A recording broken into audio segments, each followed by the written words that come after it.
Welcome back to Ground Zero. Today, we are turning our attention to a year etched in history, 1930. It was a period of immense societal upheaval, a time when the echoes of prosperity faded quickly, replaced by the harsh realities of economic struggle.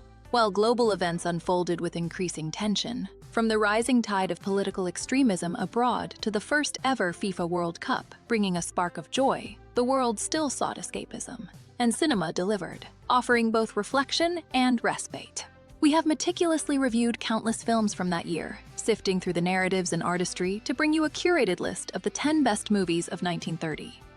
These films, viewed through a modern lens, showcase a fascinating blend of emerging filmmaking techniques and storytelling that continues to resonate. They offer a unique window into the hopes, fears, and dreams of a world on the brink of transformation. We believe this selection embodies the very best of the era, capturing not only the artistic spirit of the time, but also the social and cultural undercurrents that defined it. Let us get to our rankings. Coming in at number 10, we have Morocco. She's been drinking like a fish. And don't send her more flowers in pots. She threw the last one at me, and now where to go? We journey to the vibrant port city of Mogador, a place where a disillusioned cabaret singer seeks escape and a legionnaire drifts through life, detached from commitment. You're losing your headliner tonight. Good. I'm not losing anything. Their paths collide in a story of desire and independence, fueled by the exotic allure of the 1920s landscape. When I came to Morocco as a boy, it snowed in the summer. Have you heard that before, Monsieur Abbessier? It's a compelling narrative of two souls seeking something just beyond their reach, set against a beautiful backdrop.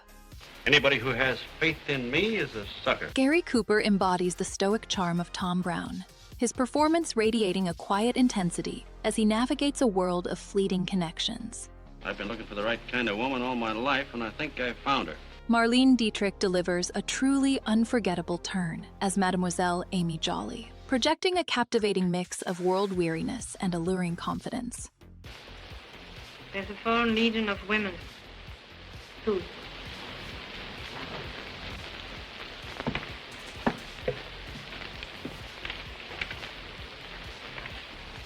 But we have no uniforms, no flags,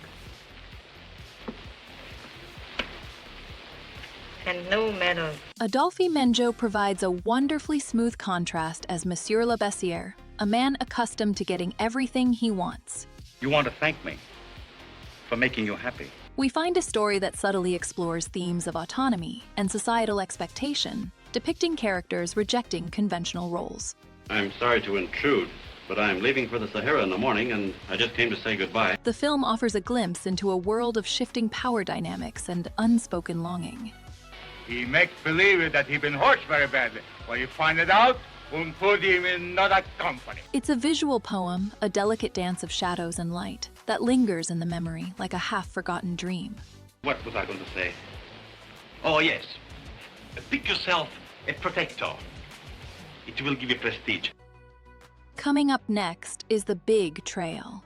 You know, I don't like that fella. No? He's the kind who will pat you on your back to your face and then laugh in your face behind your back. We delve into a remarkable film that captures the spirit of westward expansion, a sweeping story of courage and hardship along the Oregon Trail. But the part I like best is the night. Lying out there beneath a blanket of stars, with that old moon smiling down on you.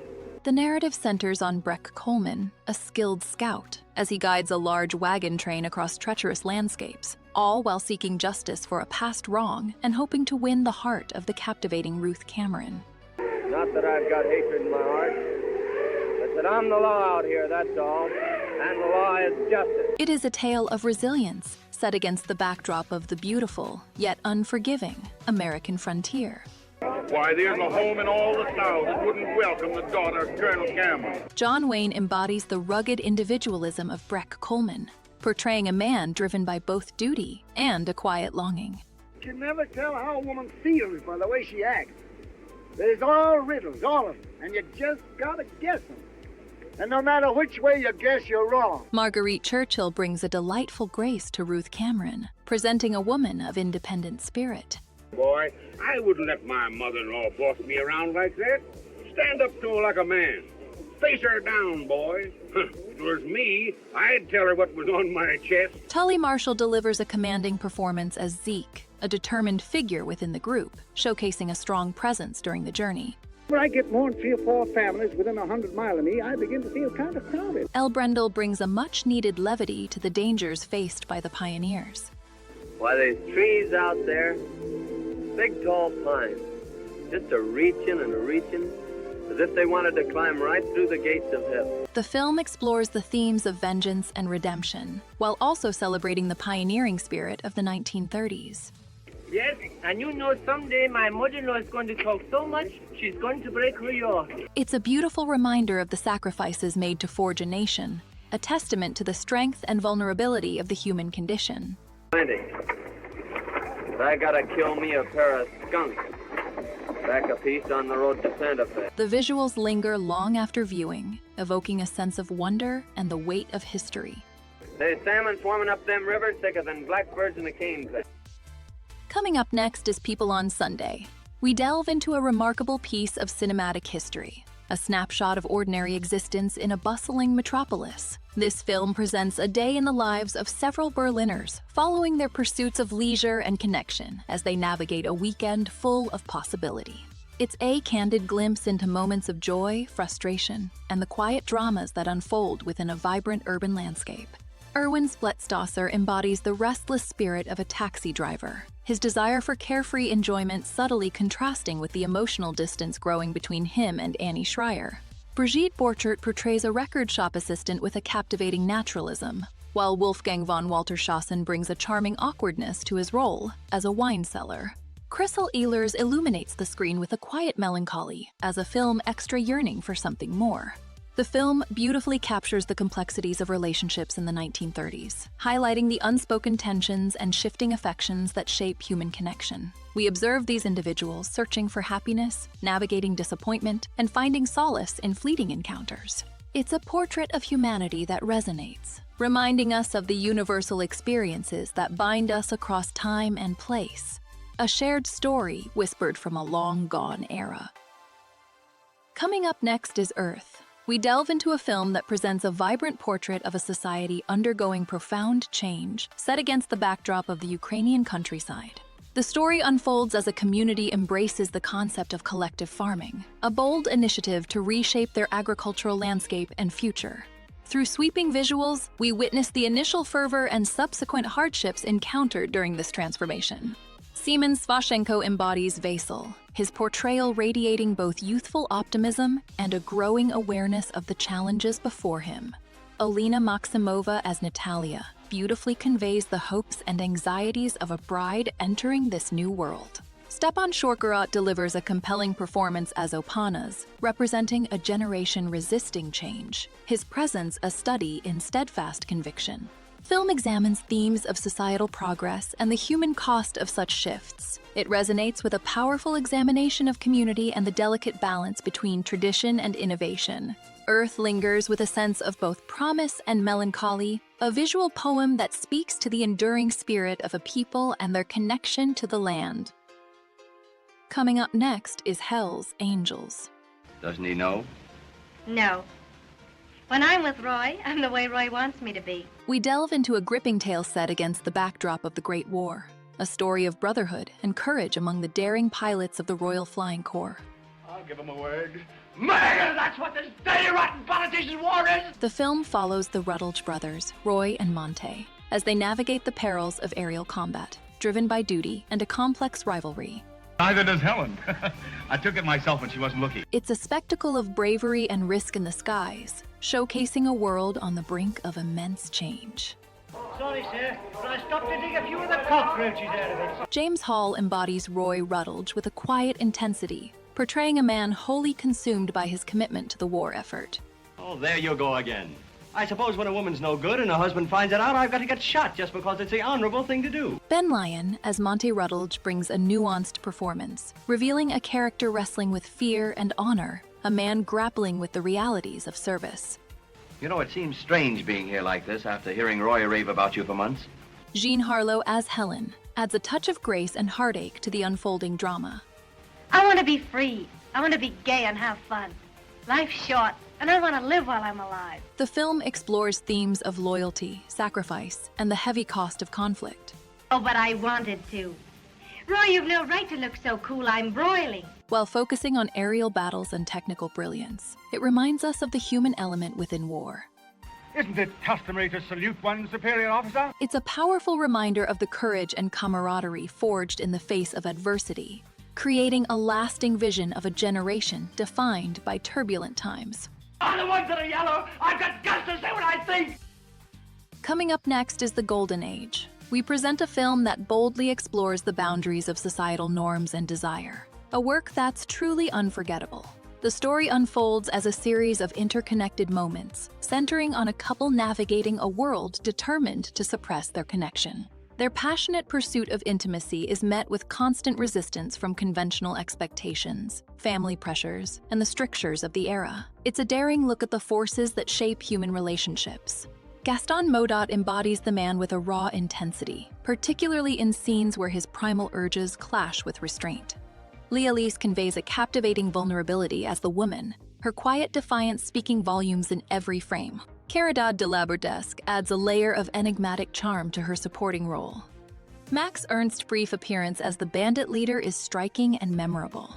The film fearlessly challenges established traditions and the hypocrisy prevalent within the structures of power. It dares to depict the complexities of human longing and the absurdity of societal control, all while embracing the dreamlike aesthetic of surrealism. We find a potent commentary on the 20th century, one that continues to resonate with its profound exploration of freedom and constraint, and the enduring power of the human spirit. Coming up next is City Girl. We delve into a compelling narrative that bridges the vibrant energy of a major city with the quiet, demanding rhythm of rural life. The story centers on a young woman who exchanges the bustle of Chicago for the promise of a new beginning on a Minnesota farm, finding that the reality of country living presents unforeseen challenges and complexities as she navigates a new marriage and a new community. Charles Farrell embodies Lem Tustine with a gentle earnestness, portraying a man hopeful for a prosperous future. Mary Duncan shines as the city transplant, conveying both excitement and vulnerability as she adjusts to her new surroundings. David Torrance delivers a nuanced performance as Lem's father, a man steeped in tradition, while Gin Big Boy Williams brings a vibrant presence to the supporting cast. This film expertly examines the chasm between aspiration and reality, presenting a world far removed from simple romanticism. We see a deeply honest portrayal of hardship and resilience in the 1930s, a period where societal pressures and personal desires collide. The film lingers in the memory not as a simple tale, but as a portrait of human experience, etched with both tenderness and tension. Coming in at number 3, we have Animal Crackers. If I could get it. I don't like Junior crossing the tracks on his way to the reform school. I don't like Junior at all, as a matter of fact. We find ourselves transported to a world of lavish parties and high society, all turned delightfully on its head. Real couple. Why, you've got beauty, charm, money. You have that money, haven't you? Because if you haven't, we can quit right now. The film centers around a grand gala hosted by Mrs. Rittenhouse, a prominent figure welcoming the adventurous Captain Spaulding back from his African expedition. But a missing painting quickly throws the festivities into hilarious chaos, setting the stage for a whirlwind of mistaken identities and absurd encounters. If we can find the left-handed person that painted this, we'll have the trial of Mary Dugan with sound. Groucho Marx, as Captain Spaulding, masterfully commands every scene with his quick wit and sharp timing. I'm sick of these conventional marriages. One woman and one man was good enough for your grandmother, but who wants to marry your grandmother? Chico Marx's Signor Ravelli adds another layer of playful deception, while Harpo Marx, as the professor, delivers physical comedy with unparalleled energy. Hello? I must be going. I cannot stay. I came to say I must be going.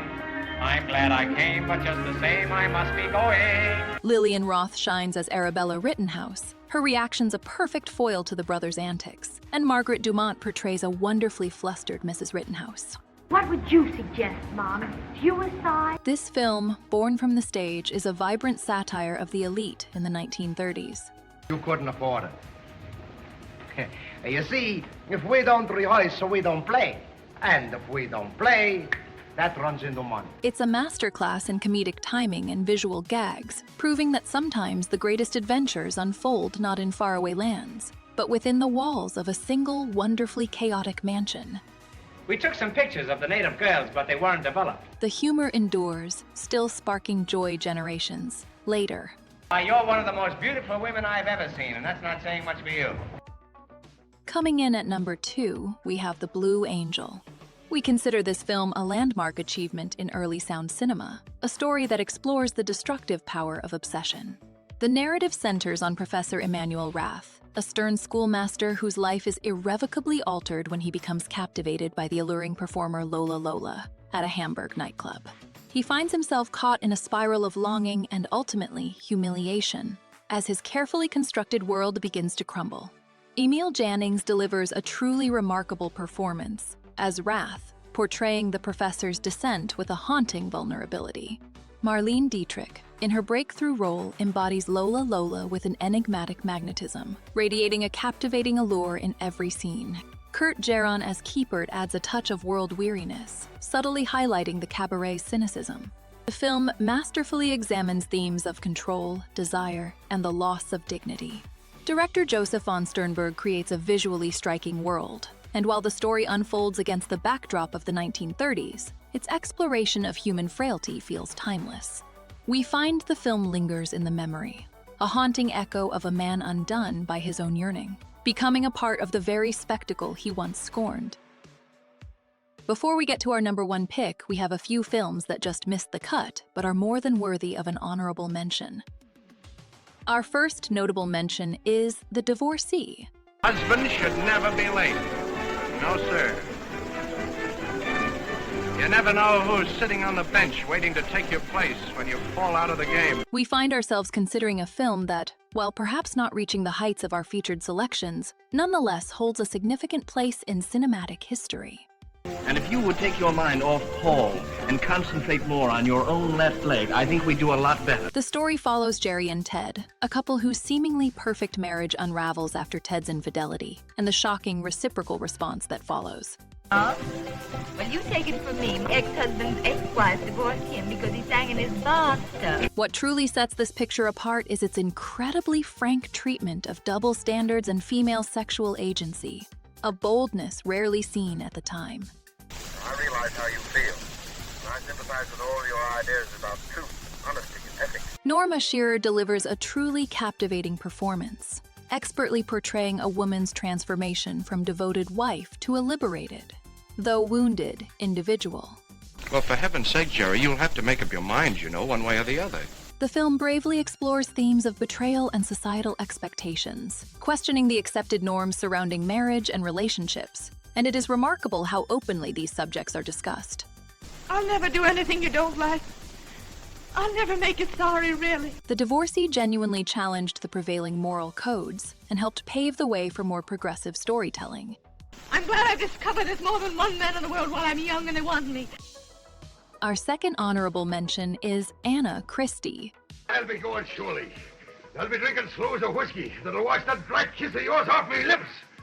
I'll be getting dead rotten drunk so I'll not remember you at all. We find ourselves drawn to this film, not simply for marking a pivotal moment in cinematic history, the first talkie featuring Greta Garbo, but for the raw emotional power it delivers. You was going on as if one of you had to own me. But nobody owns me, see? Excepting myself. I'll do what I please. And no man, I don't give a darn who he is, can tell me what to do. The story follows Anna Christie, a woman returning to her estranged father after a difficult life, and we witness her attempt to reconcile with a past she desperately tries to conceal. I'm glad you don't marry Sailor Anna. It's bad for women.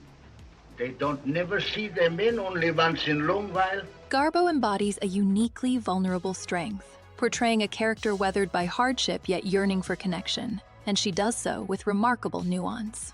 I ain't expecting much from him. Give you a kick when you're down. That's what all men do.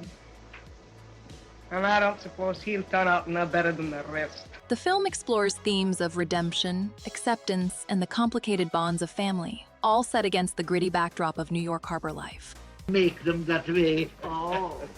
And I bet you someday she marry good, steady land fella here in East.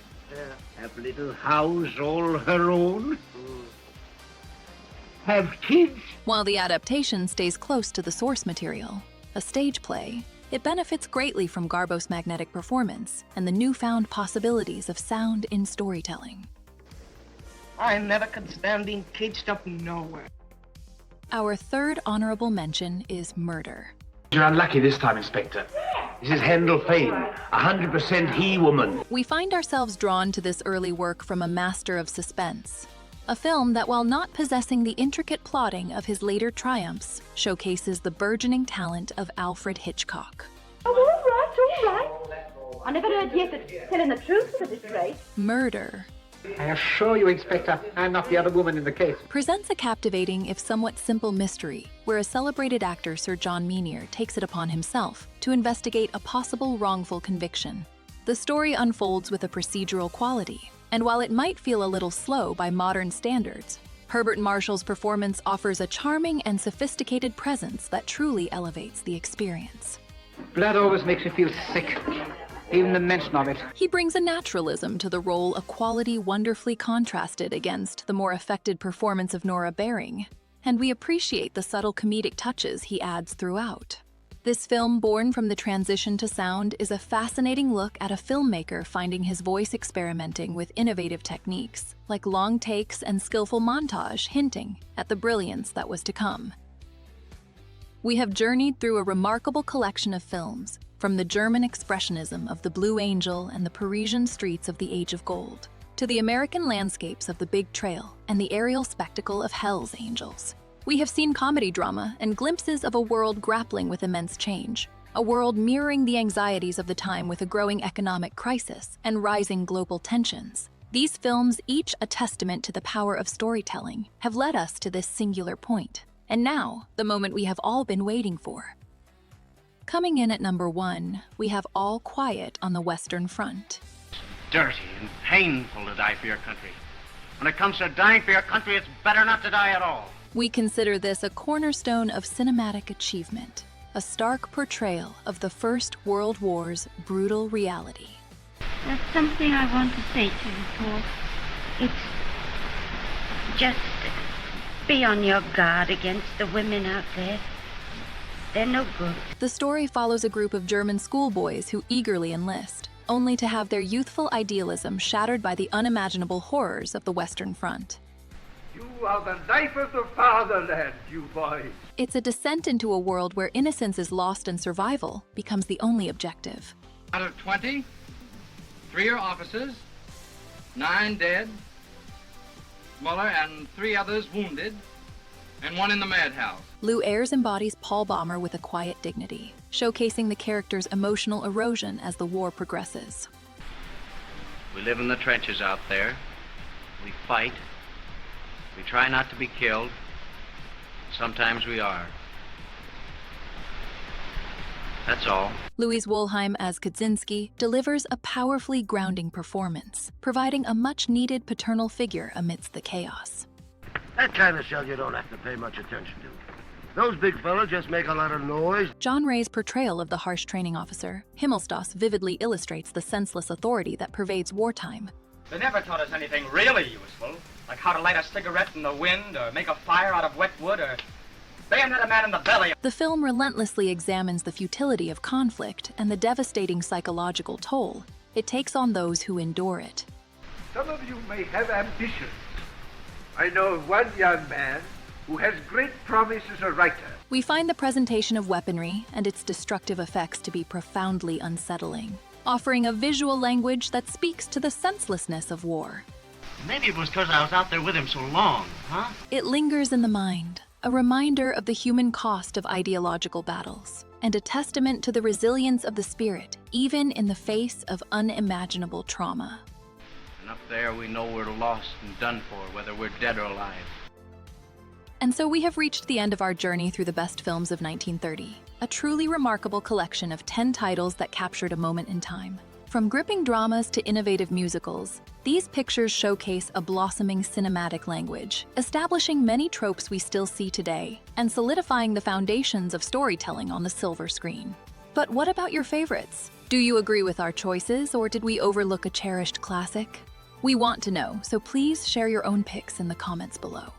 More importantly, tell us which era or genre's best films you'd like us to explore next, and do not forget to like and subscribe to Ground Zero for more deep dives into film history.